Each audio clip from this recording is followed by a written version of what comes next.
What's going on, everyone? My name is Nicholas Merton here at DataDash, and today is June 1st of 2021. Well, folks, I hope you all are having a fantastic day wherever you are, as well as a great start to the month.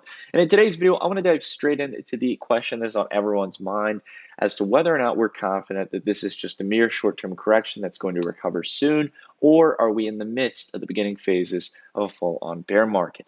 Well, the important point I want to make today is that that's probably not the question you should have on your mind. Give me some time here and I'll explain it throughout the video. All right, guys, let's go ahead and dive straight into it. So taking a look over the last 24 hours, most cryptocurrency plays are in neutral territory between 1 to 2% to the upside or downside. No significant moves in the last 24 hours. But what I want to talk about is the last couple of days, really going over the last 7 days in the markets as well as the last 2 weeks, as we've seen a lot of the brute force sell-off in the market. Well, over the last couple of days, whether you're looking at Bitcoin or altcoins, things have actually fared quite nicely. There are a variety of cryptocurrency plays in double-digit territory back to the upside. And outside of that as well, there's very few crypto plays here down in the red. So I want to go ahead and actually dive in to some of the signs that the market is signaling to us. And then outside that as well, talk about the important question that really should be on our mind. So if we take a look here at the short-term price action for Bitcoin on one of the most relevant time frames, not the 5-minute chart, not the hourly, take a look at the daily chart here. We can see two very clear signs here for where price is at right now. First, price came down and found its peak capitulation point as well as buy-in and support coming around here at around 30K, which was the support range back here in January of 2021, the midpoint after the breakout, right? And this is again something that I really like to emphasize here on the channel, right? You've got the breakout above the previous all-time highs, and then what you have here is generally two waves in any given kind of market cycle, or in this case, even in a kind of a general kind of broad wave in an overall bull market before you seek a correction, right? You see the breakout point from the previous highs, you have the first wave, you come back, have the secondary wave, and then the correction usually takes you back to the end of the first wave, right? That's exactly what we saw here. Now, outside of that as well, in the sense of price analysis, as we consider 30K the kind of peak point of capitulation where the max number of liquidations were happening, people who were over leveraged were getting cut out of their positions, there was margin calls, and the underlying capital that was backing those leveraged positions in derivative markets had to be sold on the open market, right? What we see here is a set of higher lows continuously since back here on May 19th. So over the last 2 weeks, we've been able to see the market slowly setting in higher lows, showcasing that buyers are coming in at higher prices. There are no indicators you need to see this. We can just see it here in the charts, right? The limit orders are not getting filled because buyers are ordering market orders to push up the price here and buy at these discounts, right? So the next thing we want to see here is really getting past, if anything, this point of potential resistance here. Some people have been kind of talking about a wedge forming here, but overall, really you want to focus here on this line of resistance being broken and setting in a higher price range around 41 to 42K, which would be higher than the previous relative highs, right? That's the key things to watch here in the short term, guys. But even considering all of this stuff right now, this is the kind of general TA I would just do overall in the chart. The big thing here is not a question of whether or not this is a midterm correction where we're going to, for example, recover in price fully here over the next couple months and break out to new all-time highs. And it's not even a question of whether or not this is a bear market where we're going to start in setting significant lower highs and lower lows, going even lower in price, right? Both of these could happen. No one exactly knows if either of these is going to happen just yet, but we want to focus on really what's relevant right now. And that is for those of you who had bought up here, for those of you who have had positions way back in the day, making sure we're not selling too early. That's the first thing that you should be on your mind. And whether or not this is a good time to buy or generally sell. Well, let's take a look at one of the most talked about data science models in crypto. It's championed as a metric to follow in the overall cyclical cycles of Bitcoin, especially considering things like the halving. This is the stock to flow model, right? And we can see here that historically speaking, the stock to flow model deviates from the fundamental line of fair value, right? And what's really interesting is that deviation of the variance here, right, has these upward swing moments and also downward swings. Well, if we're looking historically at the model variance, we can see that generally anywhere from negative zero point 0.8 to negative 1, in the sense of the variance here, we can see that this generally is a buy point, right? It's historically at a discount. Negative 0.85 here. We'll check the previous low back here in July of 2017, which was the mid-cycle correction before we had the secondary rally for the bull market, right?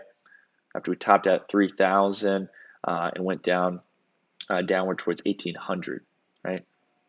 Practically around the same variance of the stock to flow model. Right. So again, I'm not here just to make the case that this is a mere cycle correction. I'll be honest with you guys, that's my general take on it. I don't feel we have enough data in regards to the data science models, price action, technical indicators, fundamental developments, and the state of the market, as well as considering the degree of euphoria that we've seen.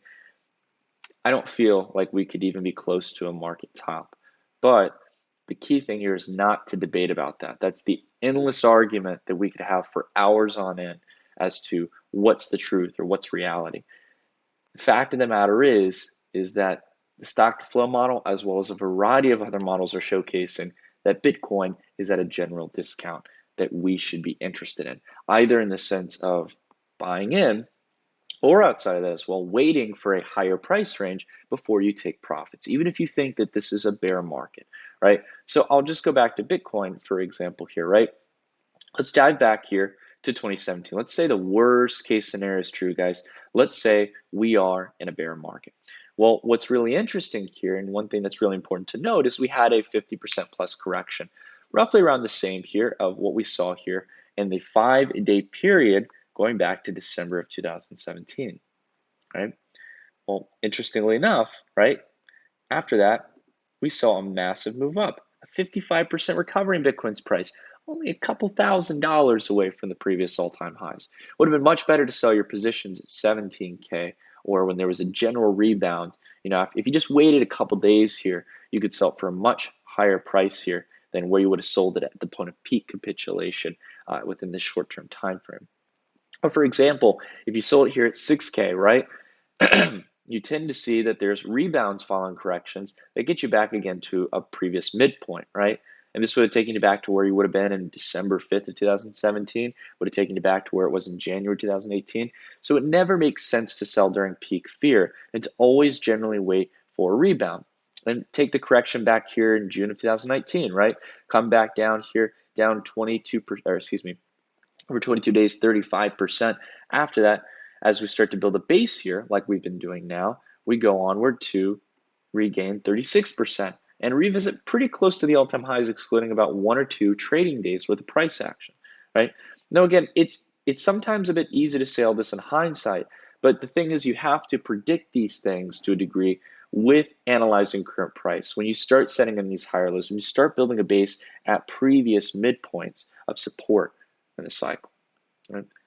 Now, I want to go ahead and take a look here as well at ETH USD, right? I know everyone is, kind of worried. Even if you're like me and you're looking at the longer term time frames, this candle looks very disorienting if you're taking a look at the standard chart. And this is what most people are going to be looking at. Unfortunately, it's not what you should be looking at, especially during a parabolic cycle like this, if you're getting worried about candles like this, because if you look at the logarithmic chart, this is actually quite normal, right? Of course, the price variance went a little bit higher than what we probably expected and also had a lot more sell-off than expected. But we've generally closed neutral for the month. The month of May was not a negative month really for Ethereum. I'm sure it reads it was down 0.2 or about 2%, but that's negligible in crypto. We consider anything in a 1 to 2% upward or downward move for a day or a week as neutral territory, right? And we're still hanging around that valuation range. What's more interesting here is that this is the general midpoint for Ethereum. We can see here this has served as previous resistance, previous support before rallies, previous support that was broken, now turned into resistance, and then here was broken as serving as resistance but broken through, and now being treated as potential support. There's no need to overcomplicate it, guys, right? And again, it's not a matter of whether or not, again, at this point, you should not be wondering if it's a bear market or a correction. Focus in on the fact here of whether or not we are at a point to buy, right? Take a look here at ETH BTC. Take a look at the 2-week chart here, right? So these candles represent 2 weeks. Had multiple sets of higher highs and higher lows that we've been talking about since back here in 2019. We were harping, going crazy about how DeFi was going to be huge. And now ETH is still holding up the vast majority of its gains, right, from the cycle. We've barely seen a dent here, right? From the previous highs here, which again, we did talk about this serving as a potential resistance point, again, considering this midline of support and resistance for Ethereum. All we've seen here so far, the current point we're at, is about a 16% move downward from Bitcoin. Roughly speaking, anywhere from 14 to 16%. Right? It's really not that bad. Right? And now that we've faced as resistance, the idea here eventually, just like in the last cycle, and actually something we saw last time we tested this price range, we came down below it and then came back up very shortly after.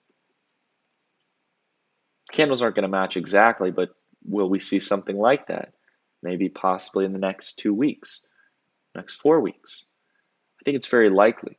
I don't think there's anything slowing down Ethereum as an asset, especially against Bitcoin, as DeFi summer's coming up, as there's layer 2 solutions coming out, EIP 1559, a variety of excitement around the overall launch of Ethereum 2.0 going into the rest of this year and into 2021.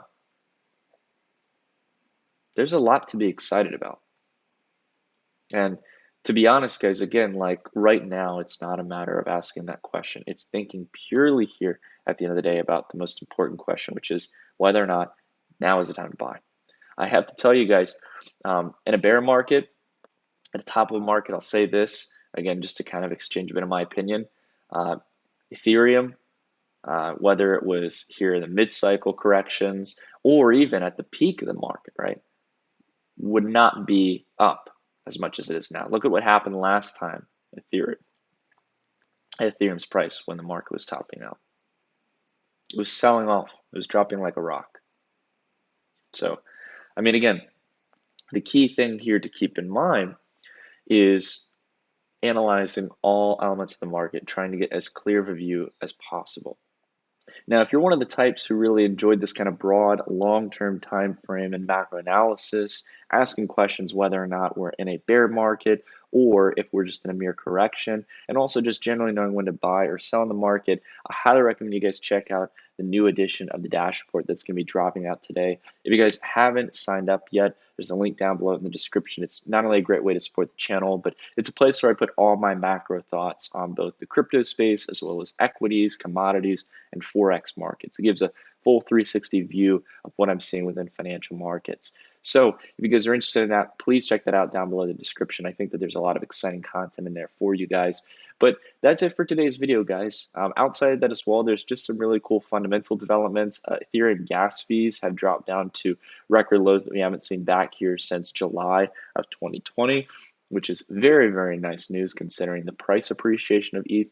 And outside of that as well, trades, ERC20 token transfers, adding or removing liquidity on protocols like Uniswap is much, much cheaper because of it. So I think this is a clear sign of players like Polygon or Arbitrum starting to alleviate some of that main network traffic on Ethereum, and is signs of more to come as layer 2 gets bigger and bigger. DeFi summer is going to be a wild and interesting time, and I'm excited to be here with you guys during this journey in the crypto space. I can tell you guys, I haven't lost a bit of confidence in the crypto space, and again, I'm not selling. I'm more long on the market here, and I'm excited to see where things are going. We'll wait for more further confirmation on the charts, but until then, guys, thank you all so much for watching, and I'll see you all in the next video. Take care, everyone.